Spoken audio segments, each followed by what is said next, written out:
In the old days, we had these simple two-screw steel scope rings that used standardized fasteners in them. We also had scopes with either a bulletproof steel tube on them or really thick, almost indestructible aluminum tubes on them. And quite honestly, it was hard to destroy a scope in those days by over-torquing the rings. In fact, nobody had a calibrated inch-pound torque wrench sitting at home. Everybody just torqued them by feel. But scopes eventually got much bigger, much more powerful, and had more features added to them.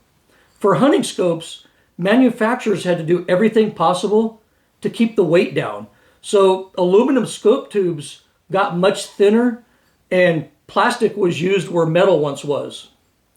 At the same time, these bigger scopes needed rings that held more surface area of the tubes. Thus today, most rings are the wider 4 or 6 screw designs capable of great clamping force.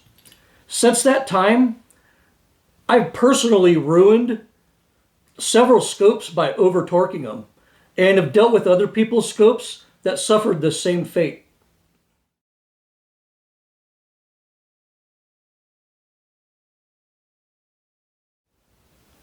All scope rings come with factory torque specs, but what people never seem to understand is that those torque specs are simple recommendations for torque that could be safely applied to the fasteners that the manufacturer supplies with the rings. Most rings are also tested by the manufacturers to verify that they kind of hit a target clamping force. But we run into trouble here when a guy buys a set of 4 screw rings that have a spec of 25 inch-pounds and he torques them onto a scope tube that has a spec of 15 inch-pounds. And it's for this reason that you need to balance the torque of your rings to the scope manufacturer specifications. You need to carefully match your rings to your scope, and this takes research and the right equipment to do. I had a buddy that went through 3 Vortex scopes and 2 Leupold scopes in one summer. At that point, I suspected that it was more than just bad luck with scopes. And later we found out that he was using some tactical 4-screw rings on those scopes, and he was torquing them down to the ring spec of 28 inch-pounds. This is an expensive, fully loaded Leupold VX6 scope that I ruined. You heard that right, I ruined it. These worn rings right here used to say to torque them to 25 inch-pounds. In fact, Warn used to provide this cool little torque wrench so you could torque their rings to 25 inch-pounds. Well, that 25 inch-pounds destroyed the scope. You could even see the marks on it. But this scope now has parallax issues and a wandering 0. Leupold claims that this scope is rated for 28 inch-pounds, but that's obviously not the case. This is what Warn now states on their website. 20 to 25 inch-pounds used to be the standard, but now with lighter weight scopes with thinner tubes, they vary, with some as low as 15 inch-pounds. So always check your scope manufacturer's torque specs. As Warn accurately pointed out, the new generations of hunting scopes are getting lighter and lighter. And, this isn't much of an issue when you're talking about the tactical scope market, which these scopes are actually getting heavier, not lighter. But it's a serious issue with the hunting scope market these days. The Vortex, Leupold, and Swarovski scopes, and even some Zeiss scopes, the tubes on those are just getting thinner and thinner, and hunters are demanding lighter scopes at the expense of durability. As hunters, we're kind of moving the market in the wrong direction. Selecting the right torque specs for scope rings is further confused by the fact that wider rings with more screws will apply different clamping force to scope tubes than thinner rings with less screws will. So ring specs often reflect that fact. But as hunters, we normally use standard 4-ring screws on our hunting rifles, which is what most hunting scope manufacturers had in mind when they created torque specs for their tubes. So in general, it's best to use the scope manufacturer's torque specs on a hunting rifle setup. But as my buddy and I found out from our experience with modern Leupold scopes, some scope manufacturer specs can't be trusted. Leupold still claims that their tubes can handle 28 inch-pounds of torque, but that hasn't been my experience. So I wouldn't personally go above 18 inch-pounds on a new Leupold or Swarovski or Vortex or even maybe some of the Zeiss hunting scopes. But most hunting scope manufacturers today say either 18 or 20 inch-pounds. Vortex scopes state 18 inch-pounds of torque on their scopes, max, that's it. Many tactical scopes say up to 25 inch-pounds on their scope tubes. Just be mindful that it's not hard to distort thin tubes on hunting scopes by over torquing them, which can cause a erector or parallax issues.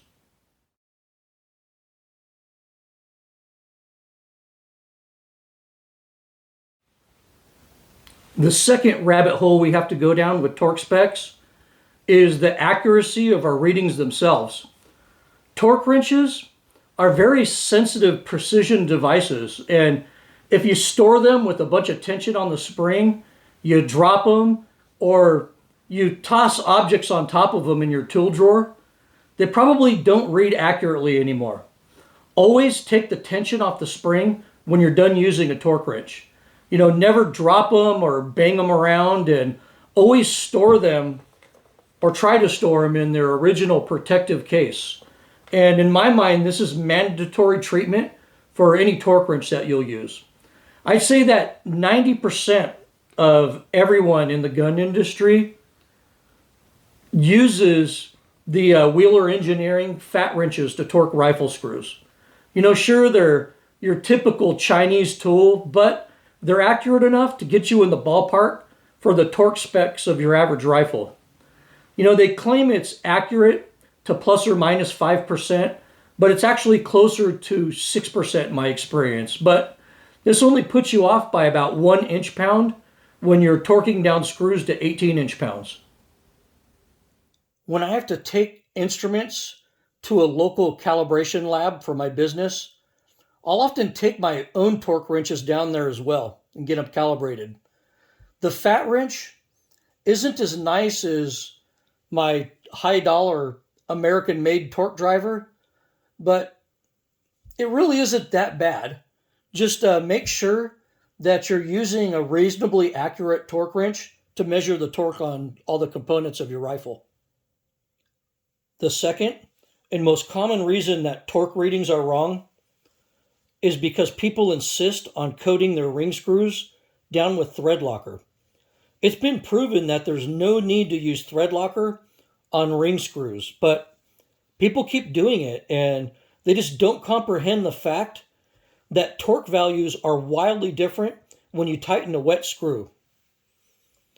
A wet screw will give 25 to 40% more clamping force per torque value than a dry screw, and that's enough to easily damage fasteners and scope tubes. All manufacturers' torque specs for rings and scope tubes are for dry screws. Although thread locker is recommended for scope bases, it's never good for ring screws. In addition to not using thread locker on ring screws, make sure that there's absolutely no oil on the screws or the screw holes or the threads in the base of it. Like I said, you want dry clamping force, not wet. So make sure there's not a hint of oil on that. And along those same lines, usually when you get rings from the manufacturer, it they're oiled down so there's no rust or corrosion. So there's usually oil all over these rings. They usually have a light and sometimes even a heavy coating of oil on that. So you need to remove all of that and have a completely dry ring, because any oil in there is going to cause the rings to slip during recoil. I see this all the time where people just pull these out of the package and mount their scope in it, and they're like, I clamped it down to 20 inch pounds and it's slipping on the scope tube. Well, it's because you didn't clean all the oil out of your rings and off of your tubes before you installed them. And it's slipping in there. There's a lubricant. So you want to make sure these are completely degreased before doing any type of ring installation.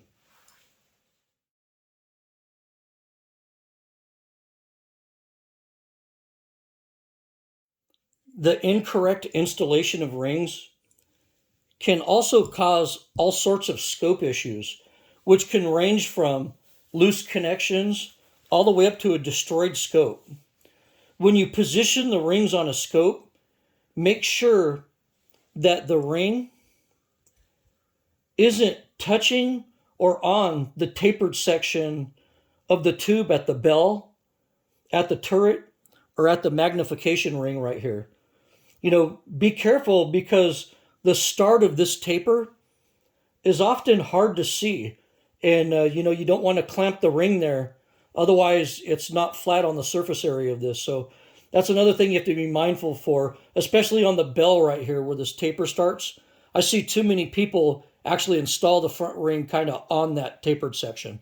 You want to be well back of it. Before you clamp your rings onto your base, make sure that you push your rings forward. See that play right there? You need to make sure that you push your rings forward while you're tightening them. And failure to do this can result in the rings shifting during recoil.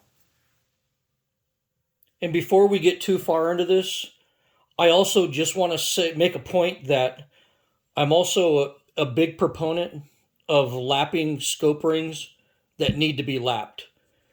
Even if you buy a real high quality set of scope rings that probably don't need to be lapped on their own, if you're using a two-piece base or two-piece ring setup like this, sometimes just due to small variances in the receiver, the way the holes are tapped, or something else, this might be just out of alignment just by a fraction.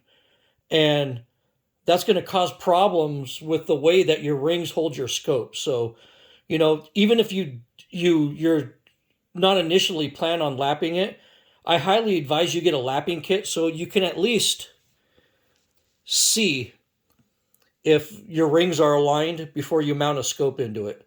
I highly recommend this step.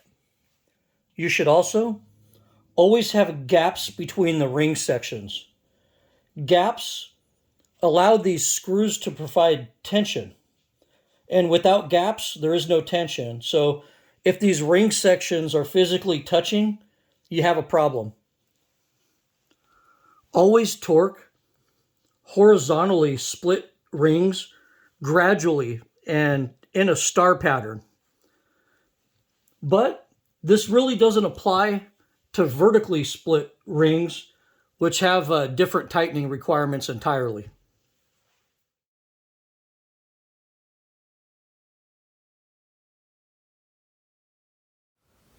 In the old days, people used to bring in scopes all the time that they thought were bad, but usually they just didn't understand how to properly set the diopter on it, or they didn't understand how to properly set parallax.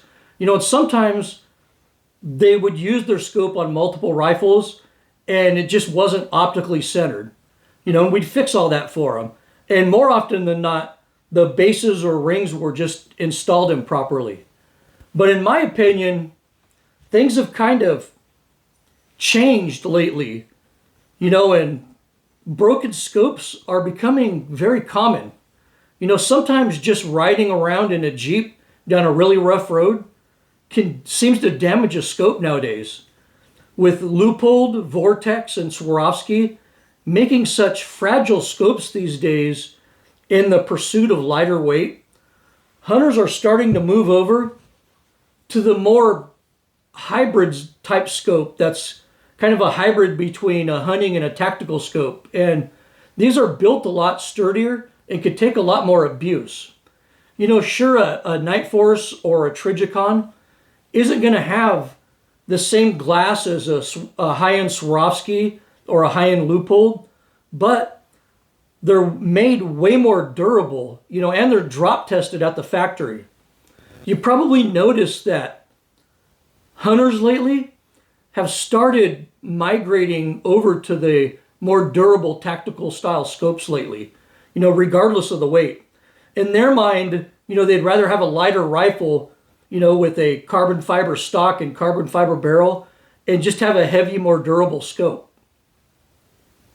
But if you want an ultralight scope with a big objective, big magnification, and all the bells and whistles, illumination, side focus, turrets, if you want all that in an ultralight scope, be mindful that you could probably destroy that scope by over torquing the rings on it, because I guarantee you they shaved a lot of weight out of the thickness of the scope tube. It sucks to buy a really expensive scope only to cause tracking or wandering zero issues because you deformed the tube or jacked up the erector mechanism in there. So if you're an old school hunter that's used to just slapping on scope rings and tightening them down by instinct alone, things have changed over the last decade, and you should probably invest in a torque wrench and use the proper torque values. Destroying a $2,000 scope isn't fun, trust me. Also, I ask my viewers out there, don't be lazy and put in the comment section, what should I torque my rings to? Call or email the scope manufacturer and ask them yourself. You can usually get ring torque specs on their website too. Well, I'm officially making December Optics Month, so stay tuned for more optics related content in the coming weeks.